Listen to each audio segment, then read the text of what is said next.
ದರ್ಶನ್ 2011ರಲ್ಲಿ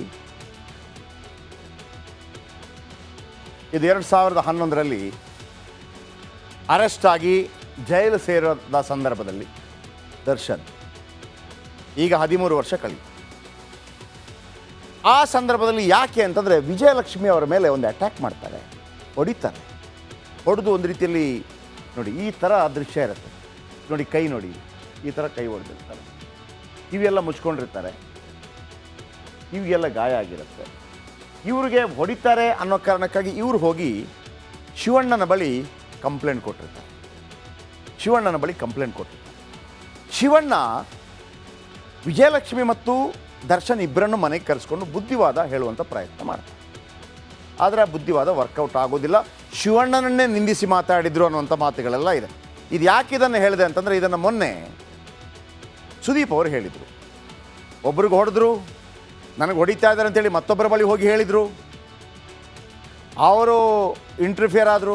ಆಮೇಲೆ ಅವರಿಬ್ಬರು ಒಂದಾದ ನಂತರ ಯಾರ ಬಳಿ ಹೇಳಿದ್ರು ಅವರು ಬೇರೆ ರೀತಿಯಲ್ಲಿ ಕಾಣಿಸ್ಕೋಬೇಕಾಯ್ತು ಅನ್ನೋಂಥ ರೀತಿಯಲ್ಲಿ ಹೇಳಿದರು. ಇರಲಿ, ಅದು ನಮಗೆ ಸಂಬಂಧಪಟ್ಟ ವಿಚಾರ ಅಲ್ಲ. ಇದು ಆ ಘಟನೆಯನ್ನು ಹೇಳಿದೆ ನಾನು. 13 ವರ್ಷದ ನಂತರ ಮತ್ತೆ ಜೈಲಿಗೆ ಹೋಗಿದ್ದಾರೆ. ಇದು ಶಿಕ್ಷೆ ರೂಪದಲ್ಲಿ ಜೈಲಿಗೆ ಹೋಗಿದ್ದಲ್ಲ, ಶಿಕ್ಷೆ ಅಲ್ಲ ಇದು ಎನ್ಕ್ವೈರಿ ವಿಚಾರಕ್ಕೆ ಜೈಲಿಗೆ ಹೋಗಿರುವಂಥದ್ದು. ಓಕೆ, ಇನ್ನು ದರ್ಶನ್ಗೆ ಮತ್ತೆ ಪರಪ್ಪನ ಅಗ್ರಹಾರ ಕೈ ಬೀಸಿ ಕರೆದಿದೆ 13 ವರ್ಷಗಳ ನಂತರ. ಮೊದಲು ಪ್ರೇಯಸಿ ಪವಿತ್ರ ಗೌಡ ಜೈಲು ಸೇರಿದ್ರು. ಈಗ ದರ್ಶನ್ ಕೂಡ ತನ್ನ 3 ಮಿತ್ರರ ಜೊತೆ ಜೈಲಿಗೆ ಹೋಗಿದ್ದಾರೆ. ಇದರ ಬಗ್ಗೆ ಇವತ್ತೇನೇನೆಲ್ಲ ಆಯಿತು ಅದರ ಬಗ್ಗೆ ಒಂದು ರಿಪೋರ್ಟ್ ನಿಮ್ಮ ಮುಂದೆ.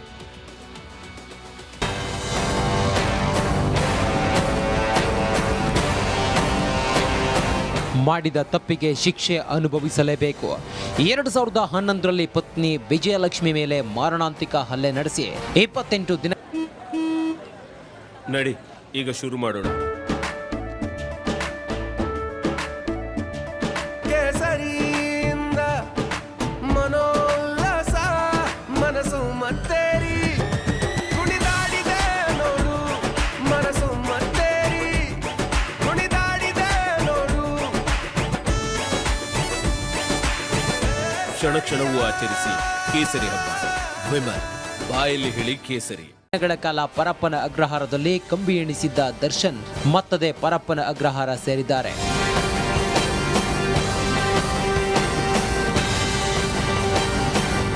ರೇಣುಕಾಸ್ವಾಮಿ ಕೊಲೆ ಪ್ರಕರಣದಲ್ಲಿ ನಟ ದರ್ಶನ್ ಪರಪ್ಪನ ಅಗ್ರಹಾರ ಪಾಲಾಗಿದ್ದಾರೆ. ಪೊಲೀಸ್ ಕಸ್ಟಡಿ ಅಂತ್ಯವಾಗಿದ್ದಕ್ಕೆ ಕೋರ್ಟ್ಗೆ ದರ್ಶನ್ ಅಂಡ್ ಗ್ಯಾಂಗ್ ಅನ್ನ ಹಾಜರುಪಡಿಸಲಾಗಿತ್ತು. ವಿಚಾರಣೆ ನಡೆಸಿದ ಕೋರ್ಟ್ ನ್ಯಾಯಾಂಗ ಬಂಧನಕ್ಕೆ ಒಪ್ಪಿಸಿ ಮಹತ್ವದ ಆದೇಶ ನೀಡಿದೆ. 24ನೇ ಎಸಿಎಂಎಂ ಕೋರ್ಟ್ನಲ್ಲಿ ಜಡ್ಜ್ ನಿಮಗೆ ಕಸ್ಟಡಿಯಲ್ಲಿ ತೊಂದರೆ ಆಯ್ತಾ ಎಂದು ಕೇಳಿದ್ರು. ಇದಕ್ಕೆ ಉತ್ತರಿಸಿದ ದರ್ಶನ್, ಇಲ್ಲ ಸ್ವಾಮಿ, ಯಾವುದೇ ತೊಂದರೆ ಆಗಿಲ್ಲ ಎಂದರು. ನಿಮಗೆ ಏನಾದರೂ ಮೆಡಿಕಲ್ ಟ್ರೀಟ್ಮೆಂಟ್ ಅವಶ್ಯಕತೆ ಇದೆಯಾ ಎಂದು ನ್ಯಾಯಾಧೀಶರು ಕೇಳಿದ್ದಕ್ಕೆ ಬೇರೆ ಚಿಕಿತ್ಸೆ ಅವಶ್ಯಕತೆ ಇಲ್ಲ ಸ್ವಾಮಿ ಅಂತ ದರ್ಶನ್ ಹೇಳಿದ್ದಾರೆ. ಬಳಿಕ ನ್ಯಾಯಾಧೀಶರು ನಟ ದರ್ಶನ್, ವಿನಯ್, ಧನ್ರಾಜ್ ಮತ್ತು ಪ್ರದೋಷ್ರನ್ನ ಜುಲೈ 4ರವರೆಗೆ ನ್ಯಾಯಾಂಗ ಬಂಧನಕ್ಕೆ ನೀಡಿದ್ರು.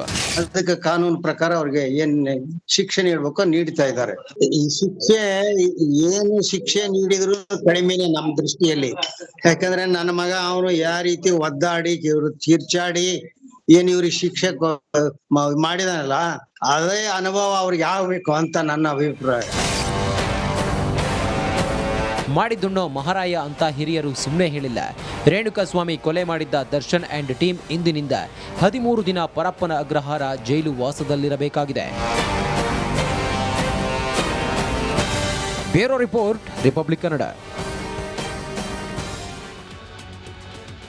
ಹಾಗಾಗಿ ಬಹುತೇಕರು ಜುಲೈ 4ರ ತನಕ ಜೈಲಲ್ಲಿರ್ತಾರೆ. ಈಗ ಜೈಲಲ್ಲಿ ಹೋದ ತಕ್ಷಣ ಅಲ್ಲೊಂದು ಬಟ್ಟೆ ಕೊಡ್ತಾರೆ, ಬಟ್ಟೆಯಲ್ಲಿ ಒಂದು ನಂಬರ್ ಕೊಡ್ತಾರೆ, ಖೈದಿ ನಂಬರ್ ಹೆಸರಲ್ಲಿ ಅವರನ್ನು ಕರೆಯುವಂಥದ್ದು. ಹಾಗಿದ್ರೆ ಯಾವೆಲ್ಲ ನಂಬರ್ ಕೊಟ್ಟಿದ್ದಾರೆ? A1 ಪವಿತ್ರ ಗೌಡ ಅವರಿಗೆ 6024 ಅವರ ನಂಬರ್. A2 ದರ್ಶನ್ಗೆ 6106. ಯಾಕಂದರೆ ಜೈಲಿನ ಯೂನಿಫಾರ್ಮ್ ಕೊಡ್ತಾರೆ, ಆ ಯೂನಿಫಾರ್ಮ್ ಮೇಲೆ ಆ ನಂಬರ್ ಇರುತ್ತೆ. A3 ಪವನ್ಗೆ 6025. A4 Raghavendra 6026. A5 Nandish 6027. A6 Jagadish 6028. A7 Anukumar 6029. A8 Ravishankar 6004. A9 Dhanraj 6107. A10 ವಿನಯ್ಗೆ 6108. A11 ನಾಗರಾಜ್ಗೆ 6030. A12 ಲಕ್ಷ್ಮಣ್ಗೆ 6031. A13 ದೀಪಕ್ಗೆ 6032. A14 ಪ್ರದೋಷ್ಗೆ 6109. A15 ಕಾರ್ತಿಕ್ಗೆ 5,935, A16 ಕೇಶವಮೂರ್ತಿಗೆ 6,033, A17 Nikhil ನಾಯಕ್ಗೆ 5,936. 17 ಮಂದಿ ಜೈಲಿಗೆ. ಒಂದು ವೇಳೆ ಕೋಕಾ ಕೇಸ್ ಏನಾದರೂ ಇವರ ಮೇಲೆ ದಾಖಲಾದರೆ ಜಾಮೀನು ಗೀಮೀನಿಲ್ಲ, 1 ವರ್ಷ ಜೈಲು. ಈಗಲೂ ಕೂಡ 90 ದಿನಗಳೊಳಗಾಗಿ ಆರೋಪ ಪಟ್ಟಿ ಸಲ್ಲಿಸಬೇಕು ಪೊಲೀಸರೆಲ್ಲ ಎನ್ಕ್ವೈರಿ ಮಾಡಿ. ಅಲ್ಲಿ ತನಕ ಅಂತೂ ಇಲ್ಲ. ಕೆಲವು ಲಾಯರ್ಗಳು ಪೊಲೀಸರು ಹೇಳೋ ಪ್ರಕಾರ 8 ತಿಂಗಳುಗಳ ಕಾಲ